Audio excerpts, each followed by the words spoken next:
जय हिंद। परिणाम स्वीकार करिए शंकर जी का, शंकी जी का, आप सभी देशवासियों को। दोस्तों, आज मैं आपसे रूबरू हुआ हूँ एक ऐसे मुद्दे के ऊपर, तो शायद मेरे को आपसे बात करने की ज़रूरत नहीं पड़ती अगर ये सारी परिस्थिति ना हुई होती। आज प्रशासन अपना काम बिल्कुल भी ढंग से नहीं कर पा रहा है। आज जो न्याय व्यवस्था है वो बिल्कुल ही बेकार हो चुकी है। न्याय के चक्कर में आज हमें दर दर की ठोकरें खानी पड़ रही है। आज हम परेशान हो रहे हैं। आज हमारे साथ पुलिस प्रशासन ऐसा भेदभाव कर रहा है कि वहाँ पर डबल डबल एफआईआर की जा रही है। जिन्होंने ये हमला किया, जो गुनहगार हैं, उनको सज़ा नहीं दी जा रही है। अब तक उनके नाम पे एफआईआर नहीं की गई है और हमारे नाम पे झूठी एफआईआर, हमारे नाम पे झूठी कंप्लेंट उन्होंने दी, उसको मान्य किया जा रहा है।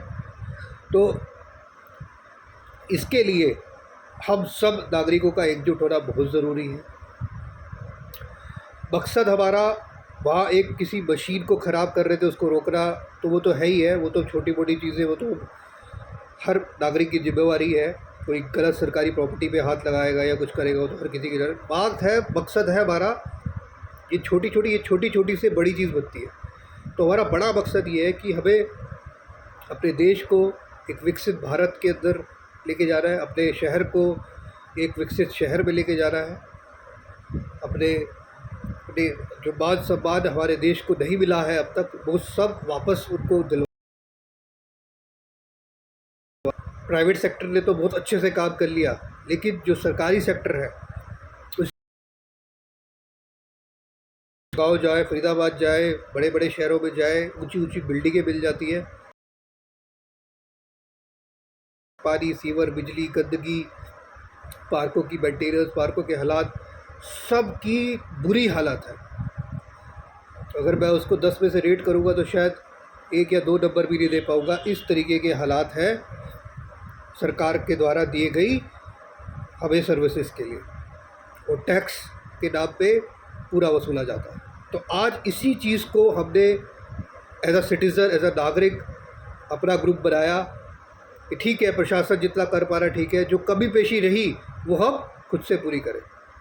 खुद अपना प्राइवेट फंड डाल करके, जैसे रेजिडेंट वेलफेयर एसोसिएशन होती है, ऐसा हम एक एसोसिएशन का फंड डाल करके जो काम काज जो पेंडिंग है, जो काम नहीं हुए हैं, वो हम करें। कोशिश थी एक, लेकिन उस कोशिश के आगे यहाँ की पब्लिक ही, जो असामाजिक तत्व है, वही हमारे आगे एक रोड़ा बन गए। एक जिम की मशीन को गलत यूज़ करने से बचाने के लिए, ख़राब करने से बचाने के लिए आवाज़ उठाई, तो उसका परिणाम आपके सामने है। नाक तोड़वा चुके हैं। एफआईआर अभी तक कंप्लीट ही नहीं हुई है, अभी तक एफआईआर नहीं हुई है, उनको पकड़ा नहीं गया है, मुजरिमों के ऊपर एक्शन नहीं हो गया है। विधायक जी को, कमिश्नर साहब जी को, सबके पास कंप्लेंट जा चुकी है, लेकिन एक्शन नहीं हुआ है। तो इसी एक्शन को लेने के लिए हमें सबको सेंट्रल थाना सेक्टर 12 28 सितंबर 2025 को इकट्ठा होना है सुबह 10 बजे। बात सिर्फ एक एफआईआर की नहीं है, बात ये एक मुद्दा, एक सार्वजनिक मुद्दा है। मैंने कोई अपने घर के जिम के लिए नहीं लड़ा हुआ है, मैं वो लड़ा हूँ तो आपकी रोकने की कोशिश करी है, तो वो एक सरकारी प्रॉपर्टी को नुकसान से बचाने के लिए कोशिश करी है। इसलिए तो वो आप सबकी, सिर्फ हमारी नहीं, हम सबकी प्रॉपर्टी है। देशवासी की अगर की जिम्मेवारी है कि अगर मैं, तो हम प्रशासन पे दबाव डालेंगे, सही तरीके से एफआईआर करें, जो मुजरिम है उसके खिलाफ एफआईआर करें, सही एक्शन लें। ठीक है, अभी तो ये छोटे मोटे पार्क है,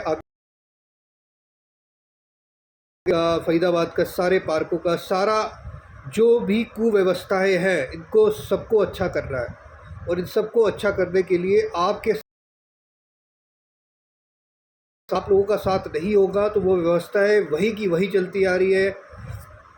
आज़ादी से पहले भी ऐसी की ऐसी चलती आ रही है, आज़ादी के बाद भी ऐसी चलती आ रही है। अभी हमें नया परिवर्तन, हमारे साथ जुड़े, नए लोग जुड़े, पुराने लोग जुड़े, बिल्कुल ऐसी जो भी समस्याएं हैं उन सबको एक मिल करके, यूनिटी बना करके उनको हम टैकल करें और इसका हम सलूशन निकालें। तो देशवासियों, आप सबसे अपील है, सबको एकत्रित होना है। मकसद सिर्फ एक एफआईआर पे दबाव डालना नहीं है या कमिश्नर ऑफिस जाना नहीं है या कुछ भी ऐसा नहीं है। मकसद है एकजुटता, और हमेशा आगे हमें एकजुट रहना है। ठीक है, काम हमारा क्या रुकता है कि ऐसे हमलों से रुक जाएगा? ऐसे हमलों से हमने और 10-11 गुना और तेज़ी से बढ़ेंगे, और 100 गुना, 1000 गुना, 1100 गुना और तेज़ी से बढ़ेंगे हमारे देश को विकसित करने के प्रयास। ठीक है, तो रोक नहीं पाओगे। ठीक है, देश को रोकने की पावर किसी में नहीं है, और ये कभी सोचना भी मत। ठीक है, तो आप सबसे निवेदन है, आप सब इकट्ठे होकर साथ दें। ठीक है, एक सही न्यायिक व्यवस्था को बिठाने में हमारा साथ दें, एक सही सिस्टम को बिठाने में हमारा साथ दें। और नॉट ओनली अभी, और जब भी हमें एक दूसरे की ज़रूरत हो तो हम एक दूसरे के साथ कंधे से कंधा मिला करके इकट्ठे रहें, आगे बढ़ें। और आज हम जो अपने देश का एक विकसित भारत का सपना देखते हैं, फरीदाबाद सुपर स्मार्ट सिटी का सपना देखते हैं, अच्छी सड़कों का सपना देखते हैं, गंदगी मुक्त देश का सपना देखते हैं, साफ़ सुथरी हवा का सपना देखते हैं, साफ़ सुथरे पानी का सपना देखते हैं, आज हम भ्रष्टाचार मुक्त भारत का सपना देखते हैं, आज हम अच्छे पार्कों का सपना देखते हैं, अच्छी शिक्षा का सपना देखते हैं, अच्छे स्वास्थ्य का सपना देखते हैं, सरकारी हर महकमे का कि उसमें भी सुधार के बारे में सोचते हैं, उसको भी हम एक, जैसे प्राइवेट सेक्टर अच्छे से काम कर रहा है ऐसे सरकारी सेक्टर अच्छे से काम करे, ऐसा सपना देखते हैं। देश को सुधारने के लिए, देश को आगे बढ़ाने के लिए, देश को एक विकसित भारत बनाने के लिए हम सबको एकजुट होना पड़ेगा। ठीक है, तो आप सबका योगदान बहुत ज़रूरी है, आना बहुत ज़रूरी है। धन्यवाद। जय हिंद, जय भारत।